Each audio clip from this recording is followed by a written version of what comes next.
বাসার মধ্যে গ্যাস না থাকাতে আমার রান্না করাটা খুবই কষ্ট হয়ে যাচ্ছে। আর ভিডিও ঠিকমতো আমি করতে পারছি না। আর হাজবেন্ডকে রান্না করে কিভাবে আমি খাওয়াবো? সকালে, দুপুরে, রাতেও পর্যন্ত আমাদের গ্যাস থাকে না। সো হ্যালো এভরিওয়ান, আসসালামু আলাইকুম সবাইকে। সবাই কেমন আছেন? আশা করি আল্লাহর রহমতে সবাই ভালো আছেন। আলহামদুলিল্লাহ আমিও ভালো আছি।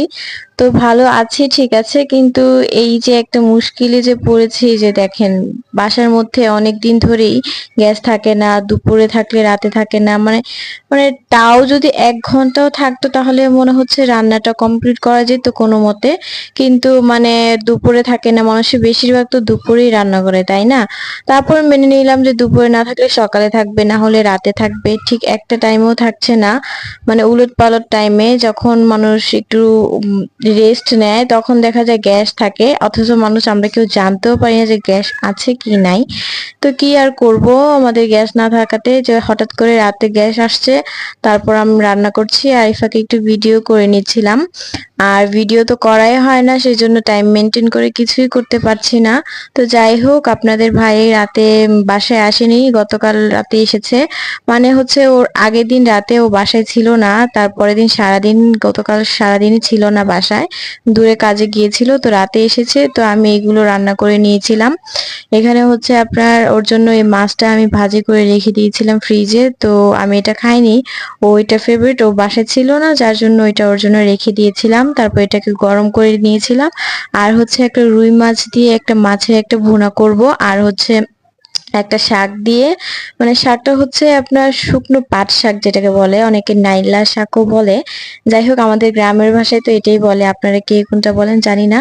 তো আমি এই শাকগুলো রান্না করে নিব। এই শাকগুলো রান্না করার জন্য বেশি কিছু করতে হয় না। আর আমার হাজবেন্ড যেহেতু বাসায় ছিল না, আমার বাজারও তেমন একটা ছিল না, এই তো আমি এখানে পেঁয়াজ আর হচ্ছে অল্প রসুনও আমার ফুরিয়ে গিয়েছে, কি আর বলবো, হাজবেন্ড বাসায় না থাকলে ঠিকমতো বাজারও করা হয় না। তো যা ছিল আমি তাই করে নিয়েছি। এখানে হচ্ছে পাট শাকগুলো ভালো করে ধুয়ে পরিষ্কার করে নিয়েছি। আর হচ্ছে এখানে আমি রসুন আর হচ্ছে পেঁয়াজ দিয়ে এটাকে ভালো করে ভেজে নেব। তারপর একটু লবণ দিয়ে আর হচ্ছে শুকনো মরিচ গুঁড়ো করা ছিল ওগুলো দিয়ে দেব। এই তো আমার এটা প্রায় হয়ে গিয়েছে। তারপর আমি এদিক দিয়ে মাছের একটা ভুনা করব, রুই মাছের একটা পাতলা ঝোল করব। তো রাতে আমরা এগুলো দিয়েই খাবো। আর আপনাদের ভাইয়া এর মধ্যে চলেও এসেছে। তারপর ওইখানে বাজার নিয়ে এসেছিল কিছু। তো হাজবেন্ড তো যেহেতু কাজে ব্যস্ত থাকে, সেই জন্য আমার ঠিক মতো ওরকম একটা বাজার করা হয় না। মাঝে সাঝে আমিও করি, কিন্তু বেশিরভাগ সময় উনি করে। তো এই তো বাজার নিয়ে এসেছে। আর এখানে নিয়ে এসেছে নুডলস, নিয়ে এসেছে কাঁচামরিচ, অনেক কিছুই নিয়ে এসে, দুধ, এগুলো চানাচুর, এগুলো নিয়ে সাদা ছিল না, তা নিয়ে এসেছে।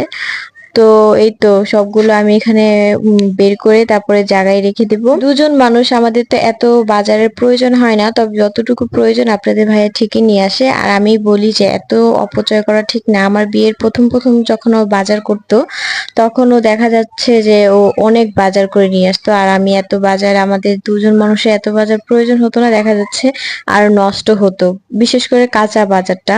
ও তখন ওরকম একটা বাজার করতে পারতো না।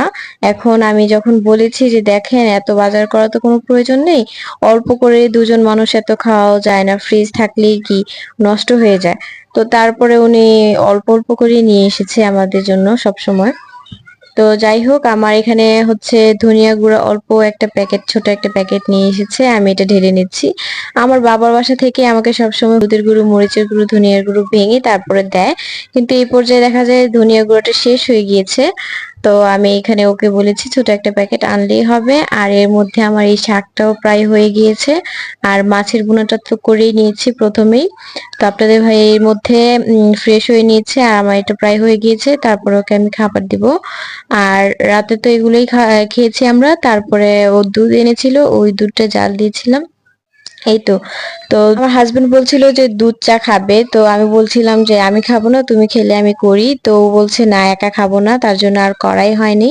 মানে হচ্ছে যে এক হচ্ছে গ্যাস তো রাতে একদম, এত রাতে গ্যাস এসেছে, কিন্তু হচ্ছে চা খেলে কিন্তু আমি ঘুমাতে পারি না রাতে। অনেকে দেখা যায় চা খেলে আরো ভালো ঘুমাতে পারে, কিন্তু আমি চা খেলে আমার ঘুম আসে না, যার জন্য আমি রাতে আর চাটা করাই হয়নি। তো আমার জন্য বেচারা হাজবেন্ডও খেলো না, যেহেতু ও বাহিরে চাটা মাঝে মাঝে খায়। তো যাই হোক, আজকের ভিডিওটা আর লং করব না। সবাই ভালো থাকবেন। ভিডিওটা দেখার জন্য সবাইকে অসংখ্য ধন্যবাদ। ভালো লাগলে লাইক কমেন্ট করবেন। সবাইকে আল্লাহ হাফেজ।